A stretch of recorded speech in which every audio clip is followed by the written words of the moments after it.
Épître de Paul aux Corinthiens, chapitre 13. Quand je parlerai les langues des hommes et des anges, si je n'ai pas la charité, je suis un airain qui résonne ou une cymbale qui retentit. Et quand j'aurai le don de prophétie, la science de tous les mystères et toute la connaissance, quand j'aurai même toute la foi jusqu'à transporter des montagnes, si je n'ai pas la charité, je ne suis rien. Et quand je distribuerai tous mes biens pour la nourriture des pauvres, quand je livrerai même mon corps pour être brûlé, si je n'ai pas la charité, cela ne me sert de rien. La charité est patiente, elle est pleine de bonté. La charité n'est point envieuse. La charité ne se vante point. Elle ne s'enfle point d'orgueil. Elle ne fait rien de malhonnête. Elle ne cherche point son intérêt. Elle ne s'irrite point.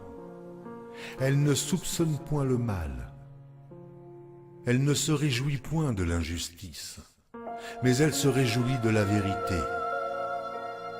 Elle excuse tout. Elle croit tout. Elle espère tout. Elle supporte tout. La charité ne périt jamais. Les prophéties prendront fin. Les langues cesseront. La connaissance disparaîtra. Car nous connaissons en partie et nous prophétisons en partie.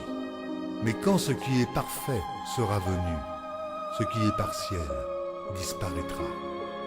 Lorsque j'étais enfant, je parlais comme un enfant. Je pensais comme un enfant. Je raisonnais comme un enfant. Lorsque je suis devenu homme, j'ai fait disparaître ce qui était de l'enfant. Aujourd'hui, nous voyons au moyen d'un miroir, d'une manière obscure. Mais alors nous verrons face à face. Aujourd'hui je connais en partie, mais alors je connaîtrai comme j'ai été connu. Maintenant donc ces trois choses demeurent: la foi, l'espérance, la charité. Mais la plus grande de ces choses, c'est la charité.